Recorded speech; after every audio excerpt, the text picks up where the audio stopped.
변상옥 대기자. 네, 뭐 주말 사이에 너무 뜨거웠어요. 시국미사 얘기를 안 할 수는 없는데 그러게요.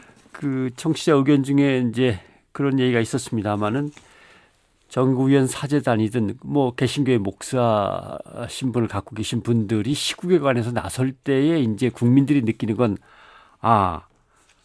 뭔가가 있는 모양이구나. 우리 사회가 뭔가 안 좋은 쪽으로 많이 갔구나. 또는 더 이상 놔두면 곤란한 부분이 생겼구나. 그러니까 저분들이 오죽하면 나섰을까라고 하는 부분이거든요. 그 오죽하면 저분들이 나섰을까 여기가 중요합니다. 그러니까 오죽하면 저분들이라고 하는 것은 결국 이분들이 나서는 타이밍은 남보다 제일 먼저 나서서는 안 된다는 뜻이 되기도 하고 또 그 안에 담긴 내용이 뭐 보수 진보로 나눌 수도 있고 약한 부분과 강한 부분까지 쭉 한 줄로 이렇게 늘어서 본다면 제일 강한 쪽에 가서 있으면 곤란하다는 거죠. 오죽하면 저분들이 나섰을까라고 할 때의 문제. 근데 신부님들이 내놓은 어떤 의견들이 가장 진보적이거나 가장 격하다거나 이렇게 되면은 이제 사람들이 선뜻 왜 저렇게까지 하면 이분들이 나선 것의 의미 자체가 이제 퇴색될 수도 있는 거죠. 이번 같은 경우도 연평도나 천안함을 갖다 꼭 이번에 문제를 삼으려고 얘기를 꺼낸 건 아니고 아마 종북 문제 때문에 결국 얘기가 아까 그렇게 나온 것 같은데 설명하시더라고요. 그 신부님이. 결국 문제는 국가기관의 대선 불법 부정한 개입 문제 그리고 여기에 대해서 수사가 미진한 문제 그리고 책임져야 될 사람들이 하나도 책임을 안 지고 있고 회피하는 모습을 보이는 거에 대해서 이러면 국가가 어려워진다라고 나서신 것인데 지금 엉뚱한 대로 지금 방향이 프레임이 또 연평도 포격 문제를 이렇게 확 돌아가 버리는. 국방부가 뭐 대변인 논평까지 할 정도로 그러게요. 엉뚱하게 갔습니다만은 여기에 대해서 또 민주당은 슬쩍 발을 빼지 않습니까? 우리는 그거까지는 아니다라고. 사실 민주당보다 한 발 뒤에 있어야 되는데 사제단이 민주당보다 한 발 앞으로 간 게 좀 프레임에서 문제가 생기는 것 같습니다. 지금 기자 수첩 오늘 내용도 이것에 대한 어떤 언론들의 보도 부분, 뭐 이것저것 좀 따져봐야 될 것 같습니다. 지금 이제 연평도나 또 그다음에 천안함이나 대통령의 사퇴 문제까지 거론하는 것 자체가 정의구현 사제단의 전주교구 사제들의 단독 행동이냐 아니면 전체 정의구현 사제단의 입장이냐 이제 이걸 밝히라고 지금 요구를 받고 있어요. 사실은 밝혀야 될 입장이 돼버렸습니다.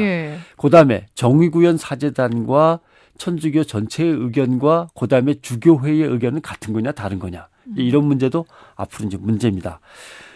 지금 언론들이 부분적으로 보도하고 있어서 전체 상황을 파악하기가 쉽지 않은데 제가 조금만 간추려 드리면 우선 두 개의 문제를 확실히 하셔야 됩니다.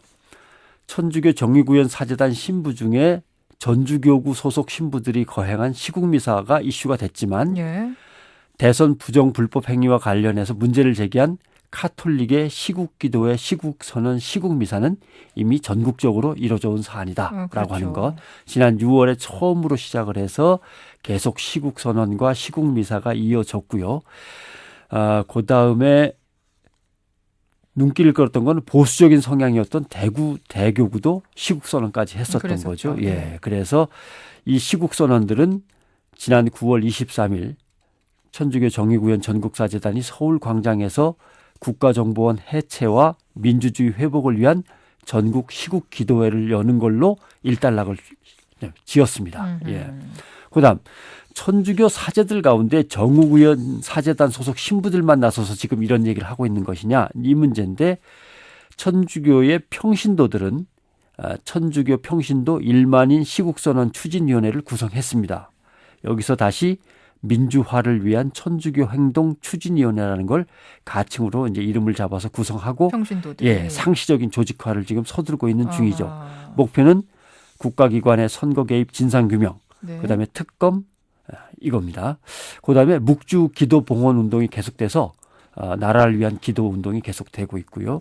그다음에 정의구현 사제단이 아닌 천주교 주교회의 정의평화위원회도 역시 담화문을 발표해서 국가기관의 대선 개입을 비판했습니다. 그 내용을 보면 정보기관과 경찰, 군대 등 국가의 권력기구를 시민적 통제 아래 둬야만 민주주의가 살아나는 것인데 이것이 한계를 넘어서서 국가 권력에게 이용당하면 안 된다.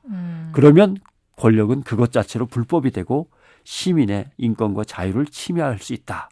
이런 성명을 내면서 비난을 했죠. 그러니까 천주교 전체의 입장이라고 할 수는 없지만 천주교의 상당 부분 입장을 사제단이 지금 대변하고 있는 겁니다. 그러니까 대통령 퇴진까지 주장하느냐 마느냐, 한 발짝 더 나가느냐 마느냐의 문제지. 그거는 전주교부는 그렇게 얘기를 전반적으로. 했지만 사제단 그렇죠. 전체 입장인지는 아직 확인이 안 되는 거죠. 전반적으로 이제 국가기관의 대선 개입에 대해서는 분명히 반대 입장을 쭉 표시해왔다는 말씀이신데 그렇습니다. 개신교 입장은 어떤가요? 개신교의 입장은 지금 이제 목회자 정의평화 실천위원회라든가 이런 쪽에서 지금 움직임을 보이고 있습니다. 개신교 목회자들의 모임이죠. 전국 목회자 정의평화 협의회 12월 16일부터 성탄절까지 열흘간 서울 광장에서 금식 기도회를 계획하고 있습니다. 또 평신도 단체 일부도 시국 기도회를 좀 주최하기로 해서 개신교도 분분적으로는 이 움직임에 이제 동참을 하기 시작한 거죠. 사실은 생각해 보면 노무현 정부 때도 정권 퇴진 운동은 있었어요. 그렇습니다. 이쪽 종교계에서. 노무현 정부 때 천주교 정의구현 사제단하고 충돌했습니다. 2004년 6월 이라크 파병 문제였어요. 노무현 정부는 이라크 재건을 돕는다는 명분을 내세웠지만 사제단은 이라크 재건을 돕고 이라크 재건 과정에서 국익을 도모하겠다는 것 이해는 하는데 그러려면 민간 평화 재건단을 꾸려서 보내라. 왜 군대를 보내냐. 그것은 미국의 이라크 침략 지배에 동조하는 모습을 보이고 결국 그래서 한국인에 대한 김선일 씨였죠. 고 김선일 씨 문제였죠. 한국인에 대한 보복 테러로 돌아오는 거 아니냐.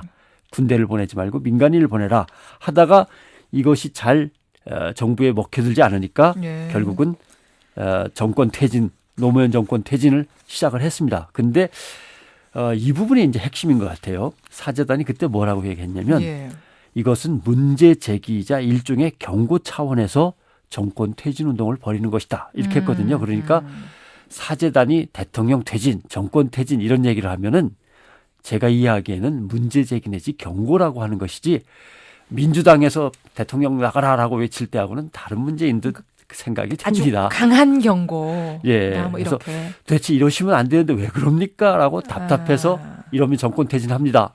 라고 하는 것이지 정치적으로 물론 서울대 대주교께서 서울교구 대주교께서 경고를 하셨습니다만 직접 정치에 뛰어들어서 대통령을 끌어내린다 또는 뭐 선거에 어떤 또 문제를 갖다가 불복으로 끌고 간다 이런 문제까지는 아니라고 저는 이해를 하는데 모르겠습니다. 사제단의 전체 입장이 이제 곧 나오겠죠. 이게 이제 전방위로 이미 확산될 것인지 아닌지 여론의 추이를 좀 지켜봐야 될 것 같고요. 그러면서 한 번 더 설명을 드리는 기회를 조심스럽게. 갖도록 하겠습니다.